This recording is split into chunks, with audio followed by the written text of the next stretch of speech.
नमस्कृत्य नरं चैव नरोत्तमं देवीं सरस्वतीं व्यासं ततो जयमुदीरयेत्। ओम नमो भगवते वासुदेवाय। ओम नमः पितामहाय। ओम नमः प्रजापतिभ्यः। ओम नमः कृष्णद्वैपायनाय।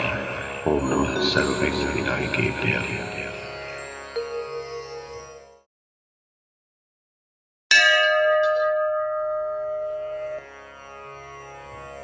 वैशंपायन जी कहते हैं, जनमेजय, श्री कृष्ण ने जरासंध के ध्वजा पताका मंडित दिव्य रथ को जोत दिया और उस पर भीमसेन और अर्जुन को बिठाकर पहाड़ी खोह के पास जा वहां बंदी बने हुए अपने बांधव स्वरूप समस्त राजाओं को छुड़ाया।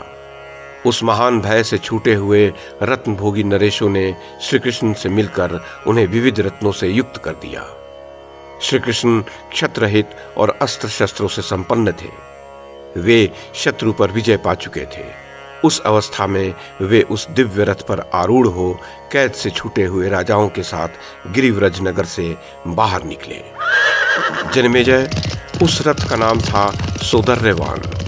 उसमें 2 महारथी योद्धा एक साथ बैठकर युद्ध कर सकते थे। उस रथ में बार बार शत्रुओं पर आघात करने की सुविधा थी तथा वह दर्शनीय होने के साथ ही समस्त राजाओं के लिए दुर्जय था। वह रथ तपाए हुए स्वर्ण के समान कांतिमान था। उसमें क्षुद्र घंटिकाओं से युक्त झालरें लगी थी। उसकी घरघराहट मेघ की गंभीर गर्जना के समान जान पड़ती थी। वह शत्रुओं का विघातक और विजय प्रदान करने वाला था। ये वही रथ था जिसके द्वारा इंद्र ने 99 दानवों का वध किया था। उस रथ को पाकर वे तीनों नरश्रेष्ठ बहुत प्रसन्न हुए। भीम और अर्जुन, ये दोनों योद्धा उस रथ पर बैठे थे और श्री कृष्ण सारथी का काम संभाल रहे थे। तदनंतर दोनों फुफेरो भाइयों के साथ रथ पर बैठे हुए महाबाहु कृष्ण को देखकर मगध के निवासी बड़े विस्मित हुए। वह रथ वायु के समान वेगशाली था। उसमें दिव्य घोड़े जुते हुए थे। भारत, श्री कृष्ण के बैठ जाने से उस दिव्य रथ की बड़ी शोभा हो रही थी। उस उत्तम रथ पर देव निर्मित ध्वज फहराता रहता था, जो रथ से अछूता रहता था, अर्थात रथ के साथ उसका लगाव नहीं था। वह बिना आधार के ही उसके ऊपर लहराया करता था। इंद्रधनुष के समान प्रकाशमान, बहुरंगी एवं शोभाशील वह ध्वज 1 योजन दूर से ही दिखने लगता था। उस समय श्री कृष्ण ने गरुड़ जी का स्मरण किया। गरुड़ जी उसी क्षण वहां आ गए। उस रथ की ध्वजा में बहुत से भूत मुंह बाए हुए विकट गर्जना करते रहते थे। उन्हीं के साथ सर्पभोजी गरुड़ भी उस श्रेष्ठ रथ पर स्थित हो गए। उनके द्वारा वह ध्वज ऊंचे उठे हुए चैत्य वृक्ष के समान सुशोभित हो गया। अब वह उत्तम ध्वज सहस्रों किरणों से आवृत मध्याह्न काल के सूर्य की भांति अपने तेज से अधिक प्रकाशित होने लगा। प्राणियों के लिए उसकी ओर देखना कठिन हो गया। वह वृक्षों में कहीं अटकता नहीं था, अस्त्र शस्त्रों द्वारा कटता नहीं था। राजन, वह दिव्य और श्रेष्ठ ध्वज इस लोक के मनुष्यों को दृष्टिगोचर मात्र होता था। मेघ के समान गंभीर घर घर ध्वनि से परिपूर्ण उसी दिव्य रथ पर भीमसेन और अर्जुन के साथ बैठे हुए अच्युत नगर से बाहर निकले। राजन, इंद्र से उस रथ को राजा वसु ने प्राप्त किया था। फिर क्रमशः वसु ने बृहद रथ को और बृहद रथ से जरासंध को वह रथ मिला था। महायशस्वी कमल नयन महाबाहु श्री कृष्ण गिरिव्रत से बाहर आ समतल भूमि पर खड़े हुए। जनमेजय, वहां ब्राह्मण आदि सभी नागरिकों ने शास्त्रीय विधि से उनका सत्कार एवं पूजन किया।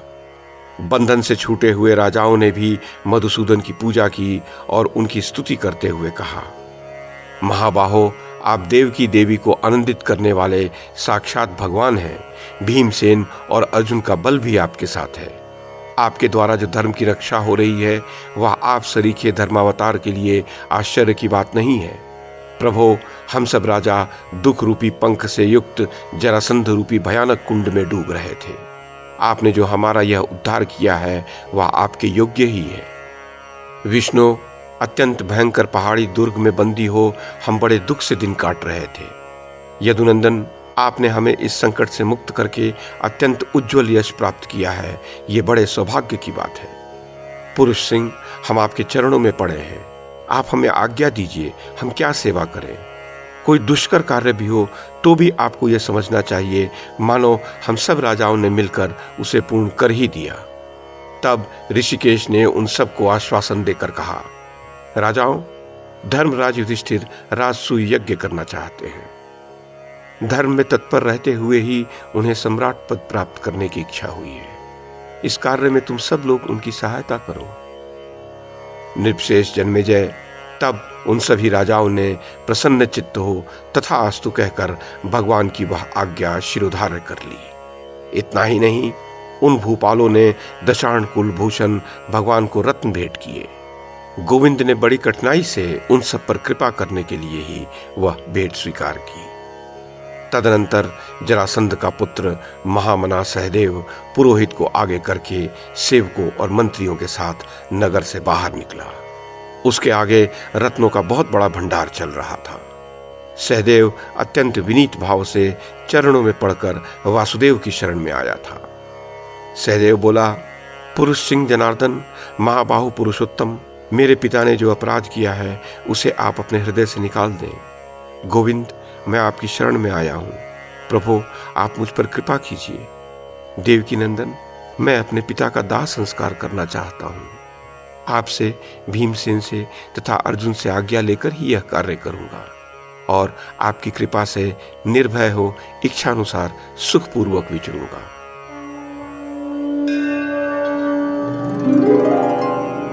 वैशंपायन जी कहते हैं, जन्मेजय, सहदेव के इस प्रकार निवेदन करने पर देवकी नंदन भगवान श्री कृष्ण तथा महारथी भीमसेन और अर्जुन बड़े प्रसन्न हुए। उन सब ने एक स्वर से कहा, राजन, तुम अपने पिता का अंत्येष्टि संस्कार करो। भगवान श्री कृष्ण तथा दोनों कुंती कुमारों का यह आदेश सुनकर मगध राजकुमार ने मंत्रियों के साथ शीघ्र ही नगर में प्रवेश किया। फिर चंदन की लकड़ी तथा केसर, देवदारू और काला अगरू आदि सुगंधित काष्ठों से चिता बनाकर उस पर मगधराज का शव रखा गया। तत्पश्चात जलती चिता में दग्ध होते हुए मगधराज के शरीर पर नाना प्रकार के चंदन आदि सुगंधित तेल और घी की धाराएं गिराई गई।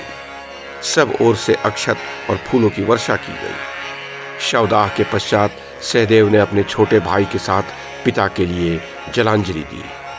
इस प्रकार पिता का पारलौकिक कार्य करके राजकुमार सहदेव नगर से निकलकर उस स्थान में गया जहां भगवान श्री कृष्ण तथा महाभाग पांडु पुत्र भीमसेन और अर्जुन विद्यमान थे। उसने नम्रतापूर्वक हाथ जोड़कर भगवान श्री कृष्ण से कहा, प्रभु, ये गाय, भैंस, भेड़, बकरे आदि पशु, बहुत से रत्न, हाथी, घोड़े और नाना प्रकार के वस्त्र आपकी सेवा में प्रस्तुत हैं। गोविंद, ये सब वस्तुएं धर्मराज युधिष्ठिर को दीजिए अथवा आपकी जैसी रुचि हो उसके अनुसार मुझे सेवा के लिए आदेश दीजिए। जन्मेजय, वह भय से पीड़ित हो रहा था। पुरुषोत्तम भगवान श्री कृष्ण ने उसे अभय दान देकर उसके लाए हुए बहुमूल्य रत्नों की भेंट स्वीकार कर ली। तत्पश्चात जरासंध कुमार को प्रसन्नतापूर्वक वही पिता के राज्य पर अभिषिक्त कर दिया। श्री कृष्ण ने सहदेव को अपना अभिन्न सुहृद बना लिया, इसलिए भीमसेन और अर्जुन ने भी उसका बड़ा सत्कार किया। राजन, उन महात्माओं द्वारा अभिषिक्त हो महाबाहु जरासंध पुत्र तेजस्वी राजा सहदेव अपने पिता के नगर में लौट गया और श्री कृष्ण ने सर्वोत्तम शोभा से संपन्न हो प्रचुर रत्नों की भेंट ले दोनों कुंती कुमारों के साथ वहां से प्रस्थान किया।